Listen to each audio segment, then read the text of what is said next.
Comienza Actualidad y Empleo Ambiental, un podcast de Juan María Arenas y Enoc Martínez.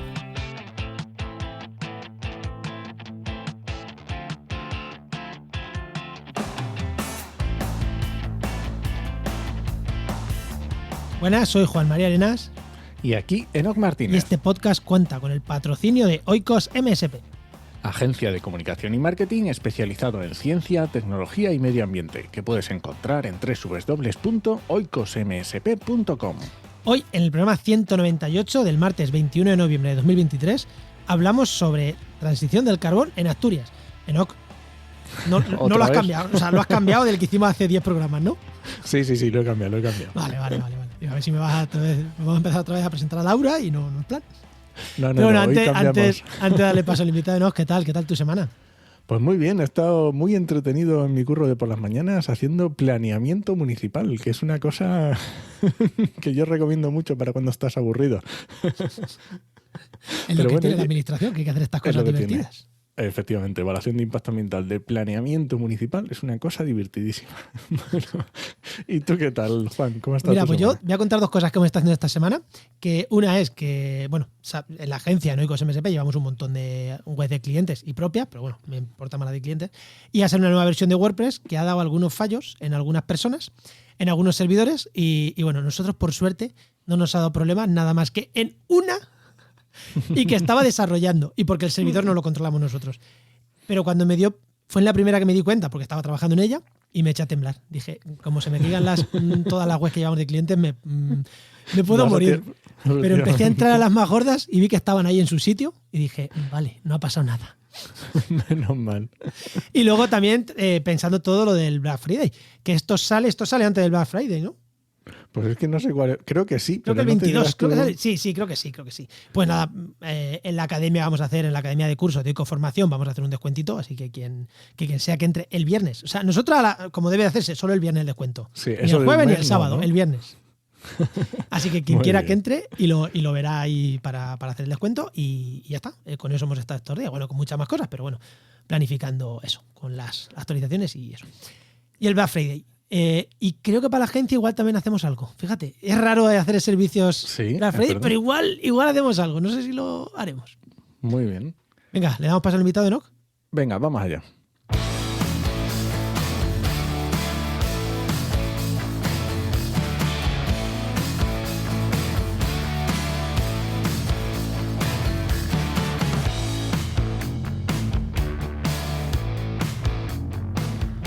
Hoy tenemos con nosotros a Paco Ramos Muñoz, que es ingeniero técnico industrial, técnico en prevención de riesgos laborales y máster en gestión medioambiental. Y forma parte de la Comisión de Energía y Contaminación de Ecologistas en Acción. Muy buenas, Paco, ¿qué tal? Hola, buenas. Muy buenas. Muñiz. Más que nada por mi madre, ¿sabes? Para que no se enfade. Miz. ¿Y por qué me has puesto Muñiz? Muñiz de los Muñices asturianos, que son muchos. Miz, ¿no? Muñiz. ¿Y qué he dicho? Es que Muñoz. He dicho Muñoz. Joder, sí, está claro, bien puesto. Estás acostumbrado a ir del sur y normal. Sí. Muy bien, encantado. Bueno, Paco, la pregunta que hacemos a todos los invitados. Cuando eras pequeño, ¿qué querías ser de mayor y cómo has llegado hasta aquí? Bueno, yo no sé lo que quería ser cuando era pequeño. Era un niño con 2 hermanos, de una madre viuda de clase de obrera, y que lo que me gustaba sí que es verdad que era dibujar, ¿no? Vamos, hice la escuela normal. Y después, llegados a los 14, 15 años en este ambiente, pues uno lo que hace es apuntarse a buscar un oficio y a estudiar una formación profesional, que era en la época de mi generación, ¿no? Y entonces me interesaba hacer la mecánica de automóvil, pero me apunté a delineante porque como iba yo solo a matricularme, pues aunque no fuera decisión familiar, pues cambié en el último momento.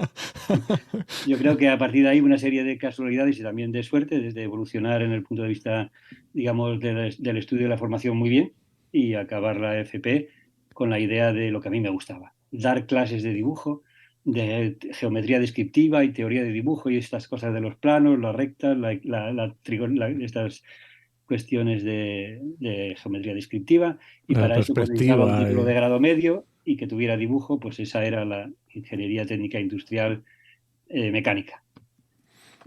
Terminados los estudios, pues en vez de entrar de profe justo unos días antes, aprobé una oposición a una multinacional española muy conocida, empresa pública en aquellos momentos, que nada tenía que ver ni con el dibujo, ni con la mecánica, ni con con la delineación.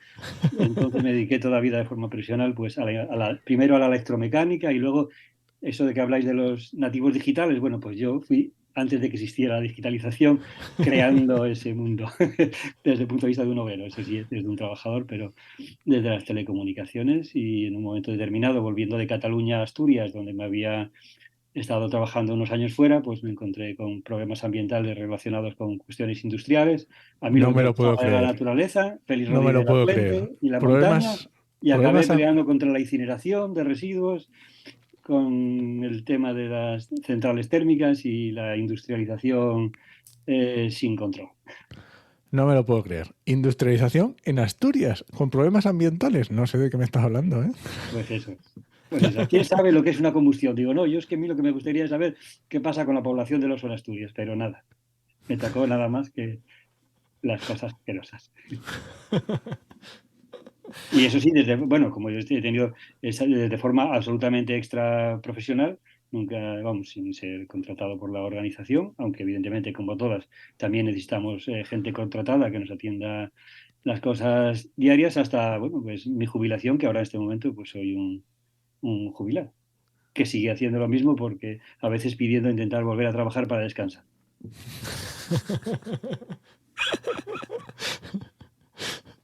Muy bien, pues Eso sé de lo que dices, ¿eh? De tener un hijo, hay veces que dices, me voy a descansar a la habitación con el ordenador, sí. Bueno, pues nada, vamos con el tema. Venga, vamos con el tema.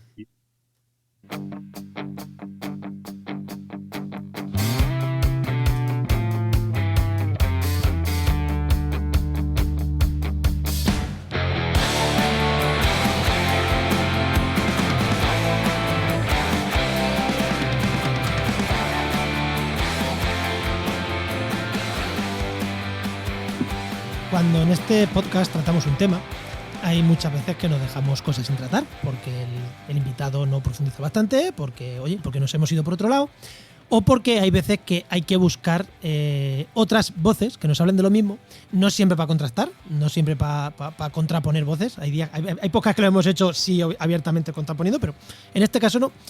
Pero justo cuando hicimos el podcast con Laura Martín Murillo, el programa, por si queréis escucharlo, el 189, justo por esas fechas se nos escuchó también un podcast de Paco hablando de la transición. Y dijo, ostras, pues yo creo que la visión de Paco complementa muy bien lo que nos contó Laura en su momento y podemos hacer un podcast, ahora que lo tenemos reciente lo otro, hace un par de meses, y unir un poco todo lo que hemos hablado porque tiene una visión bastante buena de lo que está pasando en Asturias, de lo que es la transición que hay que hacer en Asturias.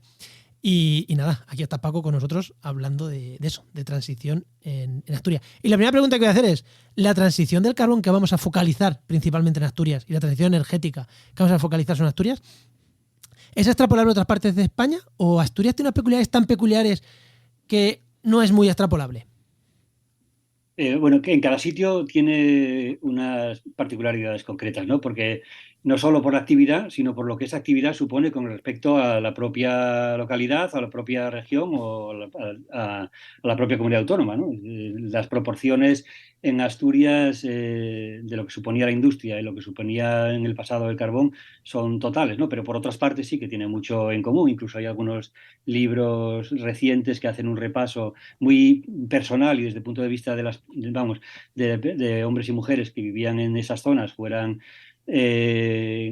Cataluña, Andalucía, Castilla, León o Asturias, y que muchas cosas sí que son comunes. Incluso los propios mitos y las generalidades que en realidad a lo mejor no tienen que ver con la realidad, pero desde luego años de historia y, como no, años de regulaciones industriales y durante muchos años, pues yo creo que sí que son también comunes, ¿no?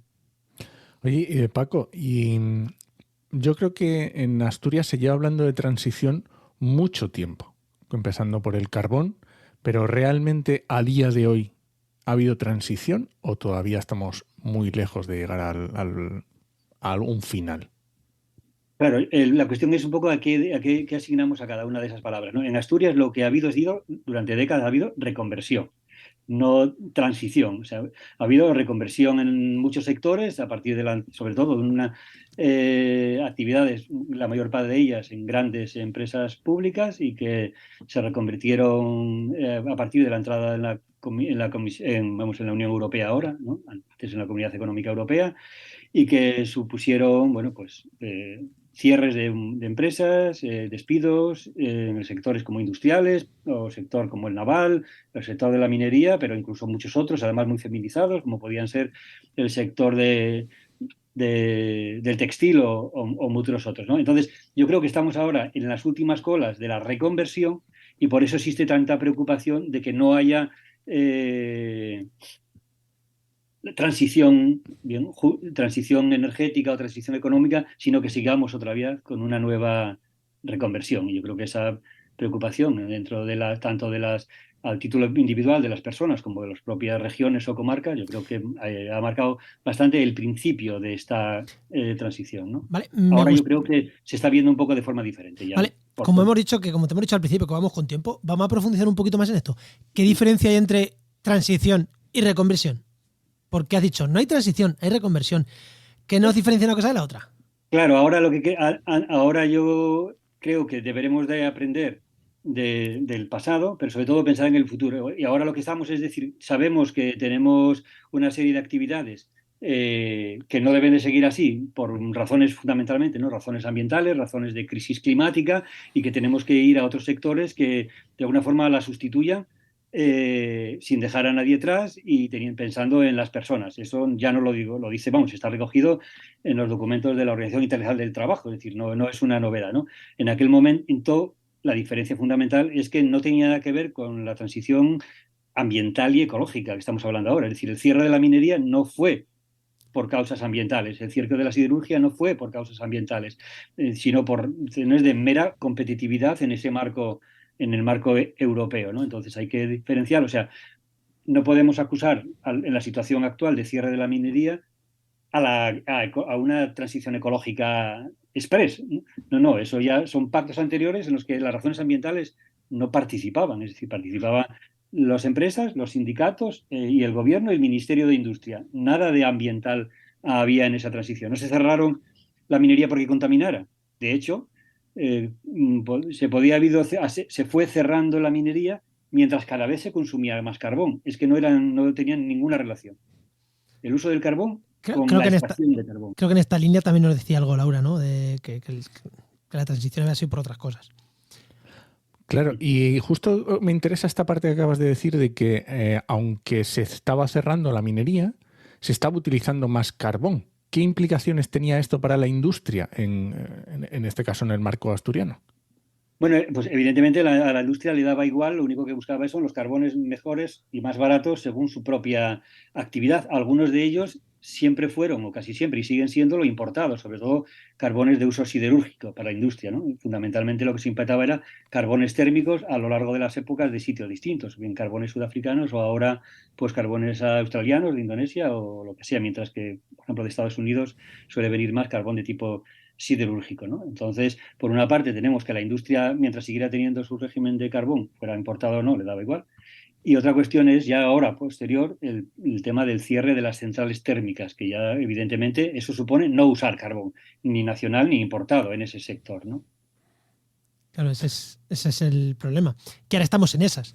El carbón ya estamos dejando de usarlo, ya estamos dejando prácticamente de usarlo. No sé si se sigue produciendo en grandes cantidades en Asturias o no, yo creo que ya cada vez menos, evidentemente. Claro, ya sea por dinero o ya sea por temas ambientales. ¿Todavía sigue primando el dinero o ya se está empezando a dejar, o se sigue dejando de usar por temas ambientales? No, vamos a ver, digamos, se estaba dejando en la generación eléctrica, lógicamente en el usos industriales, mientras se mantenga una siderurgia primaria que utiliza carbón para hacer coke, para producir acero, pues eso, digamos que no cambiaría sustancialmente. Y la cuestión clave de eso se sigue haciendo, ¿no? Ese carbón se sigue usando igual que antes. Eso se sigue haciendo y es lo que está ahora encima de la mesa, ¿no? Vale. El nuevo plan de descarbonización, que sí que sería por razones, digamos, ambientales de descarbonización en toda la siderurgia europea y de otros sitios, y que evidentemente con una gran influencia en la siderurgia asturiana, ¿no? que es lo que está encima de la mesa en la discusión. Y que, bueno, podemos hablar más a futuro en qué situación está, qué proyectos están encima de la mesa y qué preocupaciones existen, incluso en los propios sindicatos. De hecho, todavía hace unos días que se hicieron unas jornadas potentes en Avilés precisamente para discutir sobre la situación de este tipo de actividades empresariales. Con el carbón de las centrales térmicas, bueno, pues en esta última década, digamos que hemos cerrado más de 30 grupos térmicos, pero sí que es verdad que el último grupo térmico que se entiende que va a estar funcionando es un grupo asturiano y en Gijón. Por lo tanto, al puerto asturiano del Musel siguen llegando también carbón térmico para usos de generación eléctrica en lo que sería la última baza de este sector de generación. Y que, bueno, esto sí que tiene cuestiones ambientales, pero no nuevas, no de la transición que estamos viendo ahora, ¿no? Sino toda la evolución de la legislación sobre emisiones contaminantes, no climáticas, y que llega un momento en que las centrales térmicas son envejecidas, con precios caros de carbón, de CO2 y con altos costes de adaptación, pues deciden que es más barato generar con gas y fueron expulsadas. Claro, pero esto ya es más, digamos, tecnología pura y dura, que quedan obsoletas y además se requiere que sigan existiendo por el tema de la seguridad de la red, por el tema de que ya hemos hablado del PNIE, que bueno, ciertos temas que bueno, que están ahí, que van poco a poco, y lo que dice Paco, que se van cerrando y alguna, pues lo que dicen, ¿no? Que queda. Y te iba a preguntar, claro, porque estabas hablando del tema de las de generación, pero el otro tema industrial, claro, ahí entiendo porque no es, digamos, sustituible fácilmente. Porque claro, a lo mejor no hay materias primas tan fáciles de conseguir para, yo que sé, las temperaturas, las condiciones que se tienen que dar en un alto horno. Evidentemente. Esa es la clave, ¿no? El sector de la siderurgia es un sector, digamos, de difícil descarbonización y, por lo tanto, lo que se trata es de ver qué procesos industriales podemos disponer, qué tecnologías bien ya disponibles, probadas o que podría ser de futuro, para seguir produciendo acero. Y con un marco además distinto, en unas instalaciones que también están ya también en una situación en las cuales, digamos, el problema local, el problema ambiental y aquello que más llama la atención no es la crisis climática, porque esa, digamos, que no es visible, sino que además forman parte de unas emisiones contaminantes, con los contaminantes clásicos, que además con importantes efectos, sobre todo en las zonas próximas, y que después de durante décadas, pues un montón de vecinos y vecinas ya no están dispuestos a seguir aceptando chantajes de o contaminación o empleo. No, queremos un empleo de calidad y sin contaminación. Entonces tenemos que controlar todo lo relativo a la contaminación clásica de esas actividades ya y pensar en qué cambios tiene que tener para que además en el futuro sean bajas en emisiones de CO2. Y evidentemente la clave en ese sector es eliminar el carbón y por lo tanto es eliminar el coke y por lo tanto hay que buscar otro método de reducción que no sean los hornos altos, ¿no? Entiendo que, Enoch, te pregunto a ti, Enoch, entiendo que nuestros oyentes saben distinguir entre contaminación por contaminantes y cambio climático y CO2, ¿no? Esa base se la damos a nuestros oyentes ya, ¿no, Enoch? Sí, yo creo que se lo podemos dar por supuesto. Esa la damos por sabida, Es ¿no? muy importante, ¿no? Porque sabéis que entre los dos hay ganador-ganador, ganador-perdedor, perdedor-ganador o perdedor-perdedor. Es decir, pues depende, pero tienes que tener claro cuál es el enfoque. Y el proyecto que está encima de la mesa me preocupa porque, evidentemente, mirando mucho en cómo hacemos la reducción de emisiones de gases de efecto invernadero, no vemos tan claro que eso suponga eliminar por las instalaciones que quedan, no por las que se pone, la contaminación clásica. Es decir, podemos eliminar el uso del coke, pero si no se cierran las baterías de coke y se sigue produciendo coke, será dedicado a la exportación y no a su uso aquí, pero seguiremos sufriendo sus efectos contaminantes. Claro, importante eso. Vale, nos hemos ido demasiado industriales, ¿no? No sé si es que tiramos por aquí. Sí. Vámonos para la transición. No, pero que me parece guay, me parece guay porque, por ejemplo, esta visión el otro día no la vimos. O sea, por eso digo que siempre está bien tocar diferentes aristas. Pero vámonos a la parte ya de transición. Si quieres empezamos por aquí, ya estamos tocándolo un poquito. Por no irnos del todo de la industrial, ¿qué medidas de transición? Vamos primero a la parte industrial, ya que estamos aquí, después ya nos vamos a la de consumo, a la otra transición.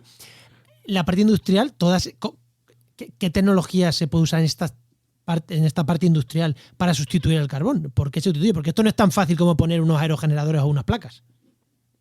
No, en esta parte industrial evidentemente no es tan fácil, porque además tiene que ser tecnología disponible y bueno, luego otra cuestión es si además son costes asumibles o si la sociedad, por vía de las ayudas, en este caso de la Unión Europea, pues cubriría esos diferentes de costes sobre las energías actuales, ¿no? Una clave en el sector de este acero sería apostar por el reciclaje, bueno, que tiene que ver con el uso en vez de mineral de hierro, chatarras y acero ya producido, para volver a fundirlo y hacer los mismos productos que se pueda, que sería básicamente el horno eléctrico, y eso sería uno de los proyectos que se ha aprobado ya para las plantas de Asturias. Y lo segundo es cómo obtenemos el resto de materiales que no pueden ser obtenidos de la chatarra, ¿no? Entonces, ahí, digamos, la apuesta que ya está funcionando en algunos sitios es lo que se llama procesos de reducción directa, es decir, de quitarle al mineral de hierro lo que no sea carbón, lo que no sea hierro, y normalmente la propuesta sería hacerlo con hidrógeno, por ejemplo, ¿no? Y el hidrógeno podía ser hidrógeno renovable producido por hidrólisis o hidrógeno del gas natural en una fase intermedia. Y esa es la propuesta que está encima de la mesa, ir evolucionando a la eliminación de las baterías y la producción de coque, sustituyéndola por gas natural y en parte por hidrógeno, pero es para la cual, bueno, ya hay un acuerdo de intenciones y una cantidad importante de millones supuestamente para las subvenciones, pero en el caso asturiano eso todavía está sin definir claramente, ¿no? Existe preocupación en los propios trabajadores y trabajadoras del sector sobre si evoluciona o no en esa apuesta, ¿no? Claro, es que no es fácil, es que es muy interesante y no es sencillo ni tecnológicamente. Y me ha gustado ir por aquí porque siempre hablamos, no, sustituimos el carbón por placas, o no. O no. No, porque además estamos hablando, bueno, se plantea alguien cuál es la producción, ahí tenemos que ir a la reducción de la producción, cuál es el futuro de porque al fin y al cabo tendríamos que tener ese hidrógeno producido con fuentes renovables que iría a añadir más generación renovable a la que ya tenemos y que no cubre las demandas de electricidad todavía porque aún quedan centrales de gas y el cambio de las centrales nucleares. Es decir, que evidentemente lo que no vamos a poder es cambiar ya todo lo que hay por otro nuevo y renovable. Eso es imposible. Bueno, y en el caso asturiano, menos. Es imposible que Asturias sustituya sus fuentes fósiles, que generaban hasta el 80% de su electricidad, por fuentes renovables autóctonas. Imposible. Claro. Pues vamos por esa parte. Venga, vamos a la transición energética. Claro, porque iba a decir, claro, que estamos en Asturias, que ha sido uno de los motores de producción de electricidad para España, porque, joder, ha producido mucha. No sé si has dicho el 80 era solo para Asturias, ¿no? Pero que entiendo... No, quiero decir, sí. No, el 80, digamos que la proporción de electricidad generada en Asturias era casi prácticamente toda basada en generación térmica de carbón. Sí, pero el 50% para Asturias, porque es una comunidad altamente industrializada y altamente consumidora, y el resto depende de sus factores para la exportación al resto del Estado, ¿no? Claro, pero ahora estamos en un punto en el que, lo hablaba con Eno fuera de micro, en Asturias no se pueden poner placas solares como se pueden poner en Castilla. Efectivamente, entonces la cuestión es eso, para empezar, desmonta toda la mentalidad incluso de los propios gobiernos asturianos que creían que el futuro de Asturias era generar aún más. Es decir, todos reconocemos el plan energético asturiano que hablaba de generar 20.000, lo que sea, ¿no? A 30.000, cuando en realidad nos va a costar mucho tener los 10.000 que demandamos. Somos una unidad pequeña. La cordillera cantábrica tiene muchos efectos importantes sobre el régimen de vientos y por lo tanto solo una pequeña parte de Asturias tiene capacidad de generación eólica y ahí la discusión está en si hay que parar ya o todavía coge algo más. La generación fotovoltaica evidentemente es mucho más baja, hablamos de 1.000 contra 1.700 comparado con otras partes fuera de Asturias. Los ríos son cortos y pequeños, ya están aprovechables y por lo tanto nos queda un margen pequeño. Algo más, sobre todo de eólica marina, evidentemente todo lo que tiene que ver con el autoconsumo urbano, individual o colectivo, efectivamente también, pero está claro, ¿no? O sea, no va a ser sustituible y tendremos que depender de generaciones de fuera de Asturias, que no pasa nada. Que no pasa nada. Es decir, si el transporte de esa electricidad renovable de más o menos zonas más o menos cercanas a Asturias, pues va a ser mucho más eficiente que apostar por generación propia donde no hay recurso. Eso está claro.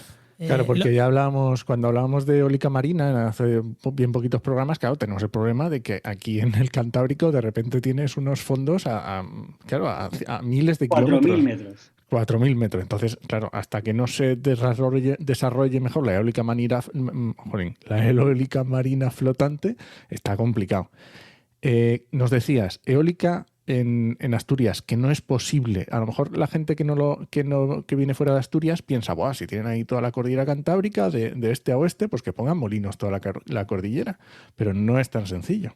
No, evidentemente es inaceptable, quiero decir. Además de ese día es inaceptable. Es decir, hay quien cree que Asturias está aún poco protegida contra la eólica. Evidentemente está absolutamente regulada y evidentemente, aparte de otros problemas, ¿no? Accesibilidad, redes, control, evidentemente tenemos que la cordillera cantábrica, la zona costera, los espacios protegidos naturales, todas las historias, o sea, una gran parte del territorio que tiene que estar excluida de estos aprovechamientos industriales de grandes parques eólicos e ir a aquellas zonas, digamos, de menor impacto ambiental, que sabemos que no es que sea inexistente, sino que sea menor, y que además exista el recurso viento suficiente que lo justifique.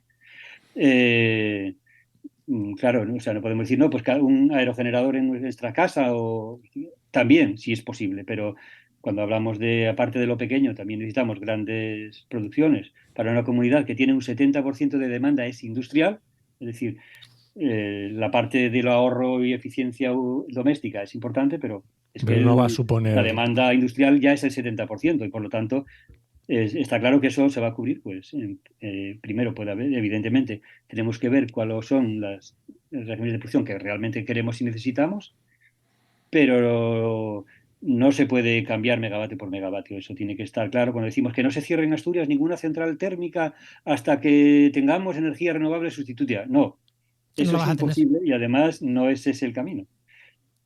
Porque el cierre de la central térmica de carbón ya es posible y viable, entre otras cosas, porque ya estaban las centrales no cerradas, pero no estaban funcionando, porque nunca entraban en el sistema porque estaban siendo expulsadas, ¿no?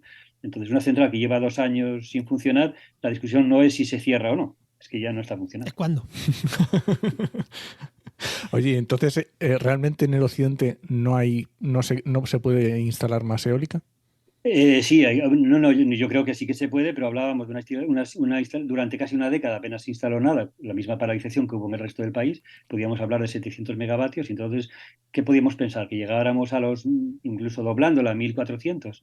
Sí, Ya que no habría es que ver mucho, ya los sí. sitios y los espacios, pero es que eso es sustituir el grupo térmico del Hada. Pero Ya. hemos cerrado Lada, Narcea, Soto de Ribera y un grupo de Aboño, y queda el segundo grupo de Aboño y se acabó, ¿no? Entonces, claro, Claro, es que no es fácil. no es sustituible. A ver, aquí también se te puede empezar a cabrear gente que, claro, es que no quieren allí porque Asturias es muy bonito y nos lo ponen aquí en mi pueblo. Porque tú lo has dicho ahora mismo. Pues nada, importaremos energía, si es que no queda otra.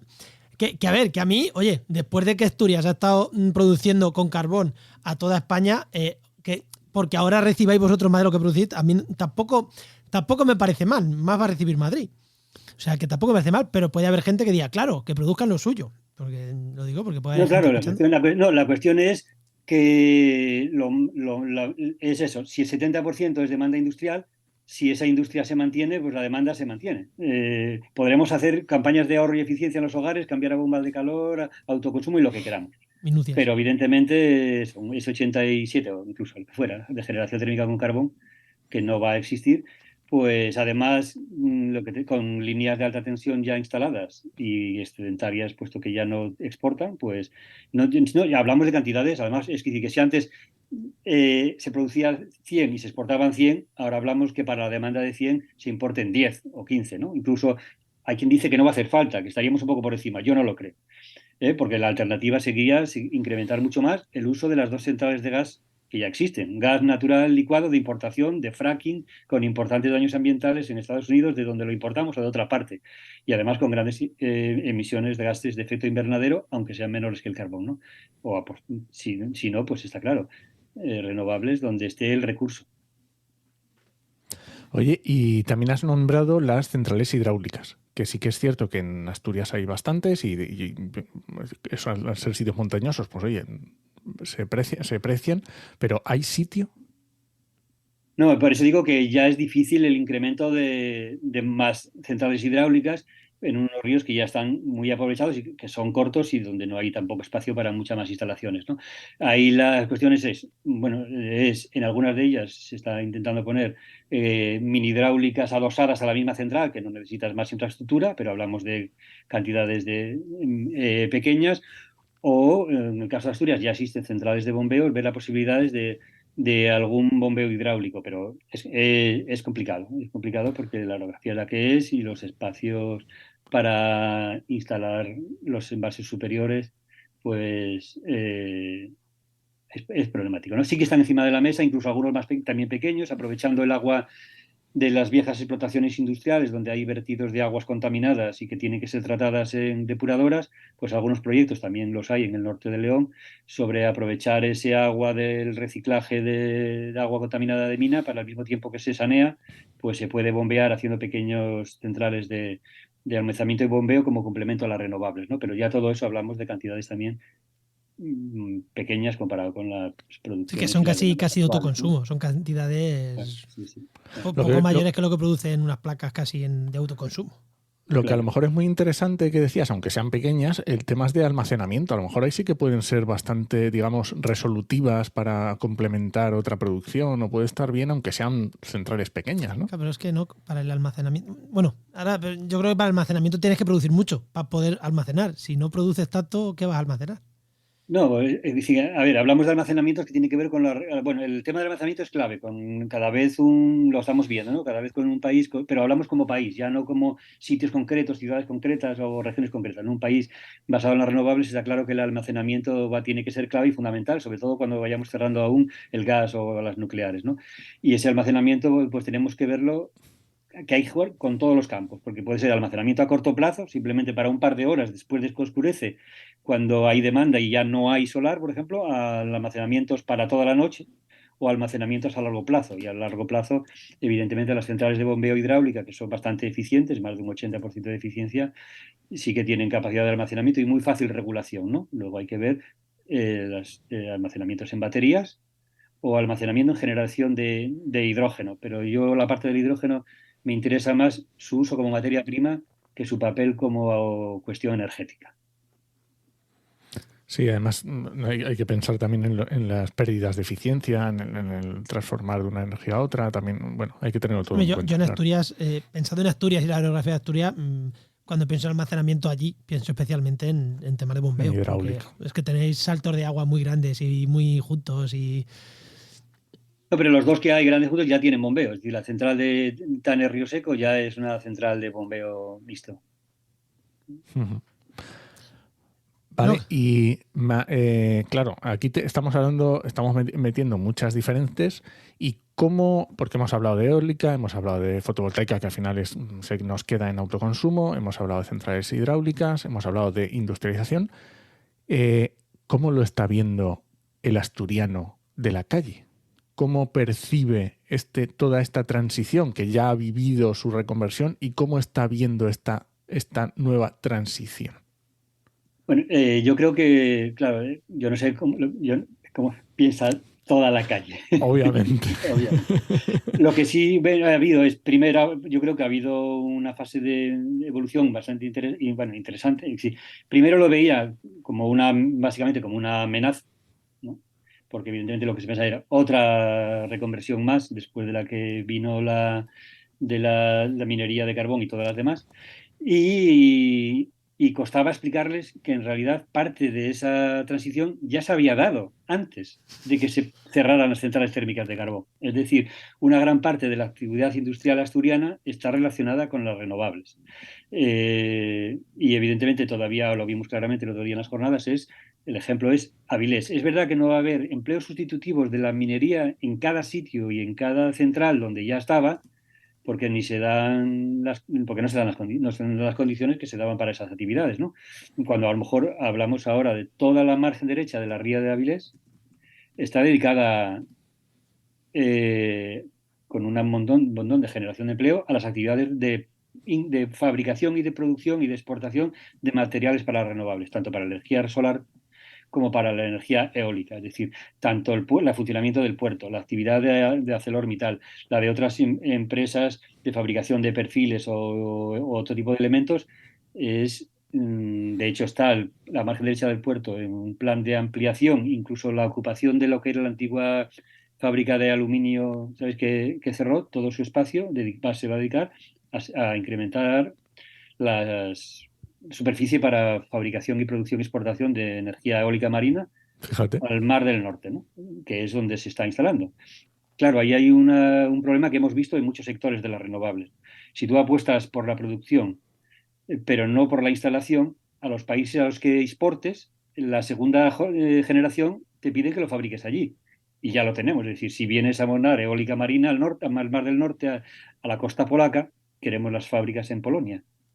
Y por lo tanto, o en Asturias o en la cordillera cantábrica, o sea, la cordillera cantábrica, en el Cantábrico, también se empieza a instalar energía eólica marina flotante, que además favorece bastante el uso de los puertos por la forma de los transportes y tal, que no hay que trabajar allí, sino que se trabajaría en puerto. O si no, pues cada vez el peso de la producción, pues el riesgo de irse a otra parte es existente, ¿no? Y hablamos de las zonas donde exista el recurso, las zonas que no estén excluidas de la protección, y en realidad estamos hablando de uno o dos parques eólicos marinos. Nadie se imagine que la capacidad que hay de eólica marina en Asturias va a ser toda la cordillera cantábrica, ¿no? Y evidentemente teniendo en cuenta las influencias en otros sectores, pero que hay que valorar, claro. Sí, pero lo de la Marina, lo que hemos hablado en otros programas y hoy también lo ha comentado, es complejo por la orografía de España. Que es que tenemos tanta montaña que Asturias sigue bajando en el mar y se sigue metiendo para abajo y para abajo y para abajo y para abajo hasta los 4.000 metros en nada. O sea, que es difícil montar ahí la Marina si no es flotante. No, entonces, bueno, con lo cual ahora, yo creo que ese plan, esa visión Eso. catastrofística está cambiando, y yo creo que lo que existe es el interés de saber, de apostar por el futuro. Ya sabemos que en Asturias hay este tipo de transición en tres zonas, digamos, bastante diferentes entre sí, a pesar de ser una comunidad pequeña, que no sería lo mismo la transición en Gijón, que sería el cierre de la central térmica de Aboño, pero sigue toda la otra parte industrial. No sería lo mismo en la cuenca central asturiana, digamos, Langreo, Mieres y toda esa cuenca central, muy en el centro de Asturias, muy bien comunicada, y donde existen incluso ahora proyectos de fabricación de módulos solares, y que evidentemente esa visión industrial sin térmicas puede tener un futuro importante junto con otros. Y luego estaría todo el tema de la zona suroccidental de Asturias, donde evidentemente hay la sustitución de térmicas por otro tipo de actividades similares seguramente que no se dará. Hay que pensar más en todo lo que tiene que ver con lo agropecuario, digamos con lo que ya había antes de que allí se pusiera una térmica en esa zona alejada del centro, simplemente porque allí estaban las minas de antracita, ¿no? Y luego, pues, evidentemente, sabemos que los sitios no son iguales, las personas y los conocimientos y las preparaciones no son iguales, pero hay que hay que prepararse a ese cambio, ¿no? Bueno, y oye, y como se está haciendo en muchas otras zonas del país, que toca hacer cambios ya está, pues no pasa nada. Y aprovechar los recursos del territorio y adelante. Y siempre habrá gente en contra por motivos éticos o por motivos, como ha pasado en otros sitios, que se sabe que hay oposición a muchos proyectos por lo que hay la oposición, por temas políticos, temas económicos, lo que sea, pero bueno, que lo que tú has dicho, que la gente es bastante dispar en cada sitio y es difícil, ¿no? Unificar a la gente en qué está opinando. Pero bueno, me parece guay. El programa que estamos haciendo me parece guay porque no tiene nada que ver estos proyectos en Asturias con los proyectos que se pueden ver en Andalucía, que hay mucho sol, en Valencia, que hay mucho sol. Es diferente la realidad, pero es una realidad común. La transición ecológica hay que hacerla y es una realidad común. Yo creo que hay una cosa clara que tiene que ver todo con la renaturalización, ¿no? Evidentemente, desaparecen las minas, algunas de ellas a cielo abierto, y por lo tanto hay que recuperar ese territorio. Teníamos pueblos y ciudades que, mirando en contra de la naturaleza, mirando hacia espacio industrial, que ahora desaparece, y entre fábrica y fábrica y casa, lo que hay es un río que nadie medía, y que incluso en el pasado pues eran ríos negros. Ya no son ríos negros, pero siguen sin estar de cara a la ciudadanía, ¿no? Entonces, todos los proyectos que tienen que ver con la renaturalización del río Nalón, por ejemplo, para recuperar ese espacio para la ciudadanía, después de toda la zona esa industrial que va a desaparecer y que no debe convertirse en una simple explanada para otro polígono industrial más, aunque también, ¿no? Sino, bueno, pues volvernos hacia el río, todo lo que tiene que ver con la recuperación de la vivienda e infravivienda que había en esos sitios, muchas veces altamente degradados y que por lo tanto no son nada atractivos para vivir. No hablamos de de construir ahí ciudades dormitorios, sino que son localidades muy bien comunicadas desde todo punto de vista y que además pueden ser claramente atractivas para el futuro, ¿no? Para la gente, ¿no?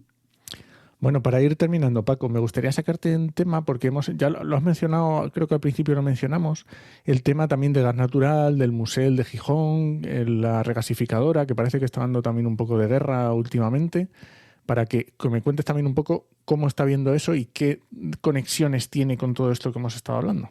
Bueno, la regasividad de Gijón tiene conexiones absolutamente claves y totales con todo lo demás. Es decir, cuando hablábamos de ese plan energético de futuro 2005-2012 que se presenta en Asturias, intentando convertir en Asturias en la mayor generadora de energía de Europa, el mayor puerto con tráficos de graneles, la construcción de 10 grupos térmicos de gas nuevos, la construcción de un grupo térmico de carbón más, eso no solo era nefasto, sino que además era imposible en un país donde todo el resto del país construye renovables, todo el resto del país construye centrales de gas y por lo tanto Asturias no iba a doblar su exportación a un país donde ya no necesitaba importar, ¿no? Y la clave de todo eso era la ampliación del puerto y la construcción de la regasificadora, que se construyó además de forma ilegal y además de forma absolutamente innecesaria, como ha demostrado la realidad. La regasificadora se paralizó no por decisiones judiciales, que esas vinieron después, sino se hibernó porque evidentemente su uso era innecesario y entonces entrábamos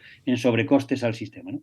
Ahora seguimos igual, es decir, se aprueba con esa disculpa de que va a ser la que suministre gas a Europa en esta crisis energética. A esta central ya han venido 6 buques, los están regasificando, metiendo a la red con causas yo creo que poco justificadas. No ha ido ningún buque para Europa ni para ningún otro sitio, porque a Europa están llegando directamente. Y lo que sí sé es que hemos estado pagando casi 300 millones de euros solo por los costes de la inversión mientras estuvo parada, y ahora pagaremos otra vez la planta entera, que serán, al final, pagaremos más de 700 millones de euros por una instalación ilegal y que nunca estuvo justificada. Es más, yo sostengo que además se metió en la planificación estatal de forma poco regular, ¿no? Los tribunales nos dieron la razón sobre su ilegalidad y ahora hemos puesto otro recurso con esta nueva aprobación. Así es. Y sí que es verdad que en su momento era la clave de ese proyecto mastodóntico que nunca se llevó a cabo.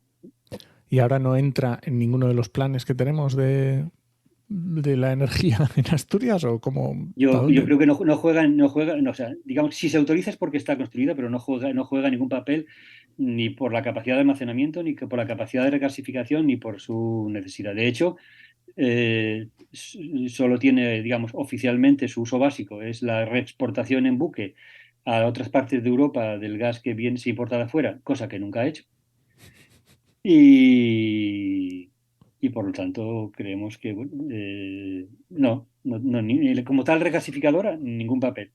Los depósitos para el gas natural yo creo que son poco reformables para guardar otra cosa, mientras que a su alrededor aparecerán espacios libres con todo lo que tiene que ver, ¿no?, con el cierre de los cierres de la central térmica o otras, e incluso la ocupación del espacio del puerto que se amplió para ser uno de los más grandes graneros de Europa y que no ha tenido ningún uso en esa ampliación. Ahora sí que está teniendo pequeños usos de entrada y salida de carbones, y esperemos que tenga un uso, por ejemplo, industrial para la eólica marina, que yo creo que sí que tendría más sentido.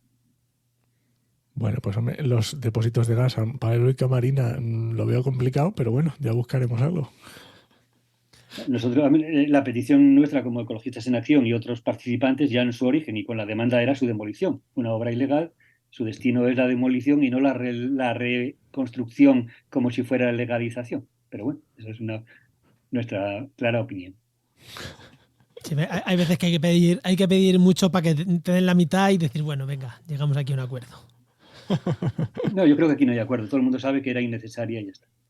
Sí, pero bueno, por eso nunca se había incluido en la planificación nacional hasta el cambio del 2005 y poco explicado. Pues nada. Bueno, Enoch. Bueno, yo creo que nos hemos hecho una idea bastante buena de cómo está, de la reconversión y la transición, que bueno, parece que no va tan mal como pareciera y yo creo que está muy bien. Momento spam. Paco, algo que nos quieras decir. Luego ya nos despedimos tranquilamente, pero bueno, dinos ahora primero momento spam, alguna cosa. No, nada, evidentemente son cuestiones complejas para que veamos un poco también cuál es el abanico de actividades del movimiento ecologista, variado, diverso, básicamente en base a trabajo voluntario, donde, bueno, pues a todas aquellas personas que quieran tener interés tanto en esta, digamos, esta parte así tan definición de la base industrial, pero que detrás de esto están emisiones, cambio climático, contaminación de las ciudades, efectos a la salud.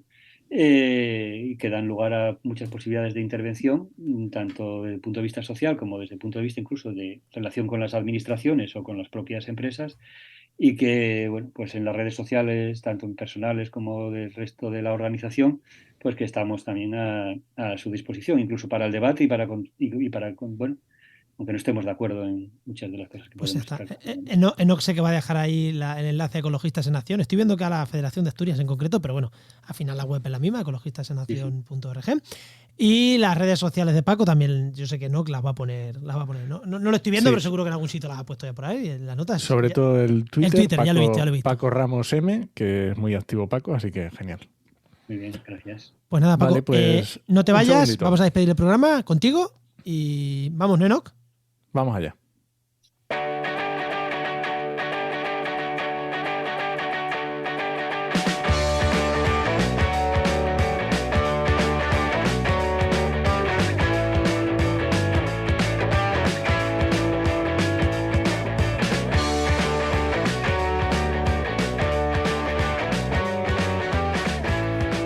Bueno, Paco, aquí tenemos ahora una sección que no avisamos, y ya traición, que es que nos hagas una recomendación. Pero ya de cualquier otra cosa que no tenga que ver con lo tuyo, cualquier cosa, un libro, un podcast, lo que quieras, una película, un sitio, una recomendación que te digan, recomiéndame algo, lo primero que te venga a la cabeza, eso.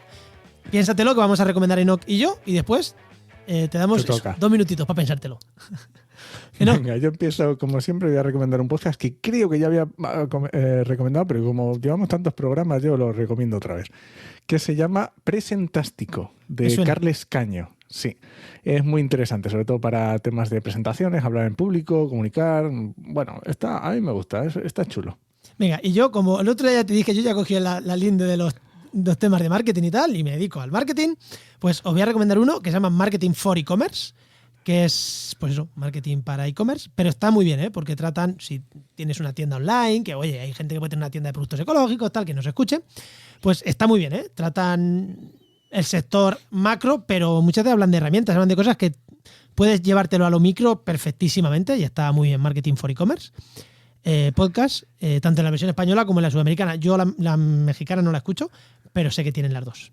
Sí, tienen una también. Pasa que esa está muy orientada al mexicana. público sudamericano y allí ya no No, todavía es no voy a suficiente. desembarcar en México con mi agencia de marketing, así que no la escucho.